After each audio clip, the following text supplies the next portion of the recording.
Vice chairman और CEO के मिस्त्री साहब, जो कि जाने माने कॉर्पोरेट लीडर हैं। आइए उनसे करते हैं मुलाकात और समझते हैं कि कॉर्पोरेट इंडिया के लिहाज से ये बजट कैसा है। के मिस्त्री सर, बहुत बहुत स्वागत है सर आपका। Good afternoon.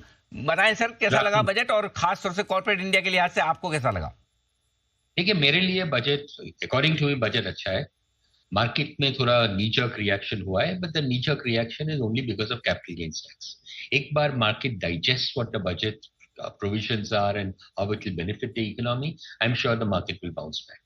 Abhi, what I always said is that the budget will revolve around 6 broad pillars. पहला पिलर था ग्रोथ, और आपने देखा कि बजट में भी ग्रोथ का जो मोमेंटम है वो नॉट ओनली कंटिन्यू हुआ है बट एक्सेलरेट हुआ है। काफी ऐसे अनाउंसमेंट्स हुए हैं।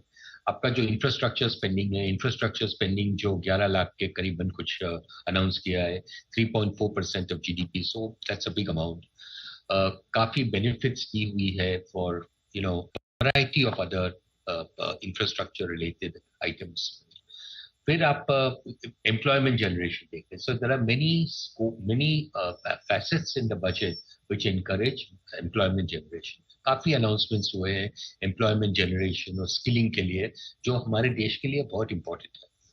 आप हाउसिंग के लिए अगर देखें तो there are again many incentives for housing. Announce किया हुआ है कि 3 करोड़ घर नए बनाएंगे पीपी में स्कीम के अंदर। आपका जो स्टेट्स को रिक्वेस्ट किया है कि आप लोग स्टैम्प ड्यूटी थोड़ा कम करो, जिससे ट्रांजैक्शंस ज्यादा बढ़ने लगे।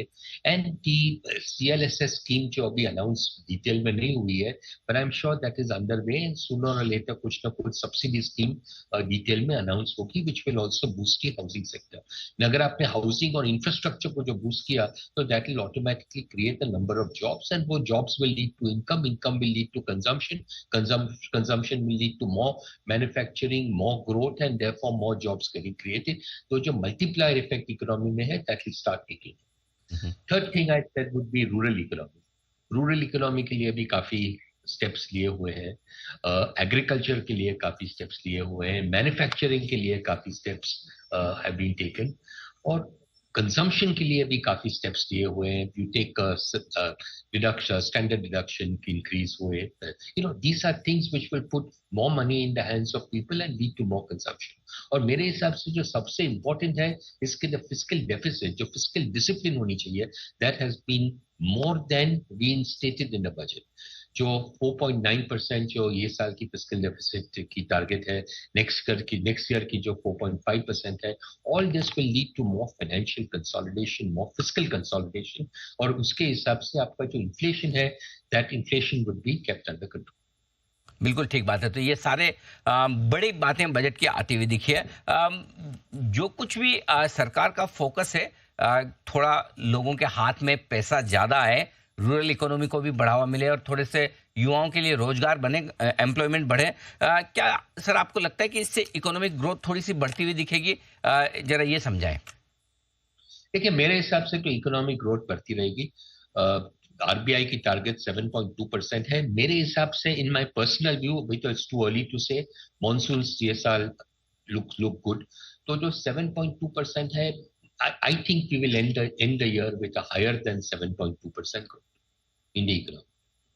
और जो पूरी दुनिया के सामने if we compare ourselves, we will be by far the fastest growing major economy in the world. आप western countries if you see, their economic growth is under 4%. Emerging markets growth will be around 4%. और हमारी growth जो 7.2, 7.4, 7.5% या उसके ऊपर गई, तो obviously we will stand out as a very major growth country. Sir, एक और बड़ा इंटरेस्टिंग ऐलान हुआ है इस बजट में कि प्राइवेट सेक्टर 1 करोड़ इंटर्न्स तैयार करेगा। उसके लिए सरकार की तरफ से मदद भी मिलेगी और वो पैसा जो भी इंटर्न्स पे खर्चा जा रहा है, कंपनियां भी अपने सीएसआर फंड में से निवेश कर पाएगी। कैसे देखते हैं आप इसे sir? Yes, all these are measures to create more jobs. In our country, we have a very young population. The most important thing for us is to continuously create jobs, क्योंकि जो लोग जो बिजनेस स्कूल्स पास करते हैं, colleges पास करते हैं, schools पास करते हैं, उनके लिए जॉब होना चाहिए। और all these various measures which have been taken are clearly items और factors which will create more jobs in the economy. एक रियल एस्टेट सेक्टर पर भी, चूंकि आपकी तो बड़ी गहरी पकड़ रही है, राय लेना चाहता हूं, क्योंकि वहां पर टैक्सेशन के रेट्स में बदलाव हुआ है। Long term capital gain tax अब 12.5% कर दिया, 12.5% विदाउट इंडेक्सेशन। थोड़े आज रियल एस्टेट स्टॉक्स प्रेशर में भी है। लोगों को लग रहा है कि शायद अब अगर आप रियल एस्टेट बेचेंगे और स्पेशली लंबे समय से होल्ड कर रहे हैं तो ज्यादा टैक्स देना पड़ेगा। सेक्टर पर किस तरह का इंपैक्ट देखते हैं सर आप? देखिए, मेरे हिसाब से जो घर बेचना चाहते हैं they will sell their house. अभी taxation is a separate issue. It depends कि आपने कभी घर खरीदा था। If your holding period was relatively lesser, समझ लो कि 5 साल का आपका होल्डिंग पीरियड है, तो फिर आपको ये नए रिजीम में बेनिफिट होगी, because instead of paying 20% you are now paying 12.5%। और जो 4 साल का अगर आपका होल्डिंग है तो उसमें कुछ इंडेक्सेशन की इतनी बेनिफिट नहीं, you would not have got. अभी आपका होल्डिंग अगर 15 साल 20 साल, इट्स वेरी लॉन्ग टर्म, तो आपका थोड़ा टैक्स बढ़ जाएगा। But I don't think that is going to make any difference for the real estate sector. जो घर बेचना चाहते हैं, they have other reasons for selling house and it has nothing to do with capital gains tax. तो housing के लिए तो अच्छा है। वन इज प्रीमियर स्कीम में two more houses will get built, and the other is ये CLSS scheme में subsidy घर के लिए जो होगी, government guarantee, that will be a big boost to the sector. भी इसकी exact details I'm sure will come in due course. Perfect. बहुत बहुत धन्यवाद के सर आपका। आपने समय दिया और डिटेल में एकदम